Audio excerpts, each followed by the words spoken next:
नमस्कार, आप देख रहे हैं चैनल न्यूज़। मैं नैन्सी बजाज। देखते हैं सुबह की 10 बड़ी खबरें। सुभाष चंद्र बोस को प्रधानमंत्री ने अर्पित की पुष्पांजलि। आज स्वतंत्रता सेनानी नेताजी सुभाष चंद्र बोस की 125वीं जयंती के अवसर पर प्रधानमंत्री नरेंद्र मोदी ने रविवार को संसद से उन्हें पुष्पांजलि अर्पित की। आज पूरा देश सुभाष चंद्र बोस की 125वीं जयंती मना रहा है। पूरा देश इस दिन को पराक्रम दिवस के तौर पर ही मनाता है। ये पराक्रम दिवस नेताजी सुभाष चंद्र बोस के पराक्रम को समर्पित है। देश की आज़ादी के लिए उनके बलिदान को समर्पित है। आज उन्हीं की याद में इंडिया गेट पर उनकी प्रतिमा स्थापित की। प्रधानमंत्री मोदी आज इंडिया गेट पर नेताजी की होलोग्राम मूर्ति का अनावरण करेंगे। नेताजी की प्रतिमा जब तक तैयार नहीं हो जाती तब तक उसकी जगह होलोग्राम मूर्ति उसी जगह स्थापित रहेगी। सेक्स रैकेट चलाने वाली महिला गैंगस्टर गाजियाबाद से गिरफ्तार। आगरा में सेक्स रैकेट चलाने वाली 20,000 की इनामी महिला गैंगस्टर को स्वाट टीम ने गिरफ्तार किया है। महिला गैंगस्टर एक्ट में मुकदमा दर्ज होने के बाद फरार थी, तभी से उस पर एसएसपी आगरा ने इनाम रखा हुआ था। स्वाट टीम ने आरोपी महिला को भोपुरा तिराहे से गिरफ्तार की है। वहां दिल्ली की तरफ जा रही थी। स्वाट टीम के प्रभारी अब्दुल रहमान सिद्दीकी ने बताया है कि आरोपी महिला का नाम रशीम है। आगरा पुलिस ने 2020 में सरगना रोशनी के साथ रशीम समेत अन्य को पकड़कर आगरा के होटल में चल रहे बड़े सेक्स रैकेट का पर्दाफाश किया है। फिर उन पर गैंगस्टर एक्ट में कार्रवाई की गई थी, जिसके बाद से वह फरार थी। जानकारी के अनुसार यह गैंग आगरा में ताजमहल के आसपास के होटल से अपने नेटवर्क को चला रहा था, जहां विदेश में आने वाले लोगों को ड्रग्स के साथ लड़कियों की व्यवस्था की जाती थी। इस पर दौरान रशीम का काम लड़कियों को नेटवर्क से जोड़ना होता था। पुलिस ने 2020 में इन्हें उज्बेकिस्तान के युवकों के साथ पकड़ा था। पुलिस के अनुसार इस गैंग का नेटवर्क सिर्फ आगरा तक सीमित नहीं है, दिल्ली तक इनके कनेक्शन है। इन सभी का पता लगाया जा रहा है। खाली होगा दुनिया का सबसे ऊंचा युद्ध क्षेत्र इस्लामाबाद। दुनिया के सबसे ऊंचे युद्ध क्षेत्र सियाचिन में भारतीय सेना के पराक्रम को देखकर पाकिस्तान डरा हुआ है। यही कारण है कि वह सियाचिन को पूरी तरह से सैनिकों से खाली करने के प्रस्ताव पर भारत के साथ बातचीत को तैयार है। खुद पाकिस्तानी विदेश मंत्रालय ने कहा है कि वह भारत के साथ संबंधों को सुधारने और सियाचिन पर बात करने के पक्ष में है। सियाचिन की भीषण ठंड और खतरनाक माहौल में भी भारतीय सेना के हजारों जवान हर समय मुस्तैदी में तैनात रहते हैं। भारतीय सेना ने साल 1984 में ऑपरेशन मेघदूत के जरिए इस इलाके पर कब्जा जमाया था।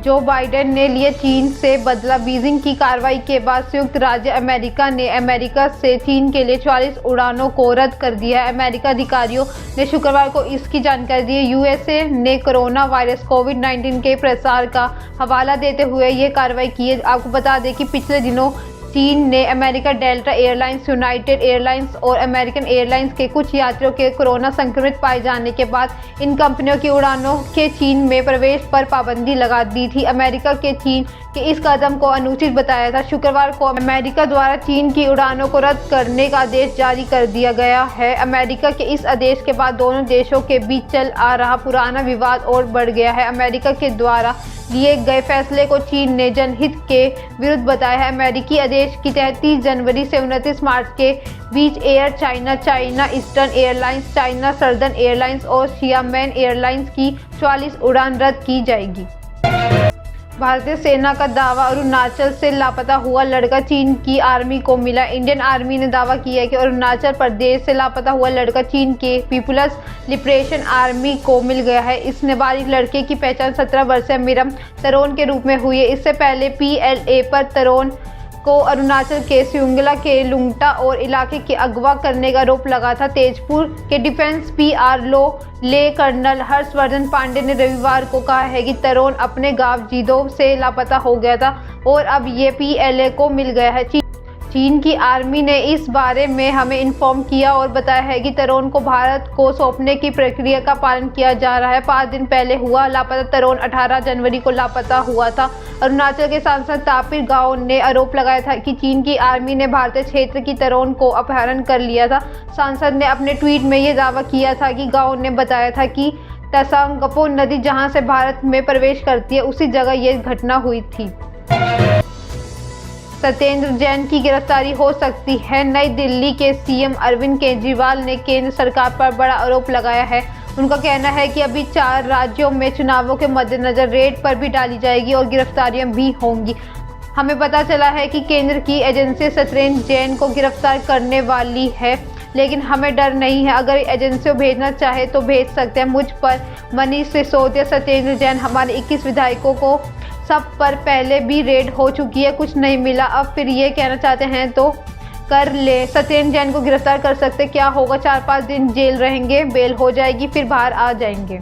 सीएम अरविंद केजरीवाल ने आगे कहा है कि हमने कोई गलत काम नहीं किया। हम केंद्र से कहना चाहते हैं कि आप भेजिए अपनी एजेंसियां, हम तैयार हैं। मेरे यहाँ मनीष सिसोदिया, सत्येंद्र जैन, भगवत मान सबके यहाँ भेजिए, हम उनका स्वागत करेंगे, उनकी आप भगत करेंगे। मुस्लिम नेता हो गिरफ्तार। हेट स्पीच पर अब हिंदूवादी संगठन भी पहुंचे सुप्रीम कोर्ट। हरिद्वार और दिल्ली के धार्मिक कार्यक्रमों में हेट स्पीच के मामले में काउंटर अपील दाखिल की गई थी। 2 दक्षिणपंथी संगठनों ने सुप्रीम कोर्ट से गुहार लगाई है कि उन्हें इस मामले में पार्टी बनाया जाए। अपनी याचिका में हिंदू सेना के अध्यक्ष विष्णु गुप्ता ने मांग की है मुस्लिम नेताओं को हेट स्पीच के लिए गिरफ्तार किया जाना चाहिए। AIMIM नेता अकबरुद्दीन ओवैसी, आप नेता अमानतुल्लाह खान और वारिस पठान जैसों पर हेट स्पीच का आरोप लगाते हुए उनकी गिरफ्तारी की मांग रखी गई है।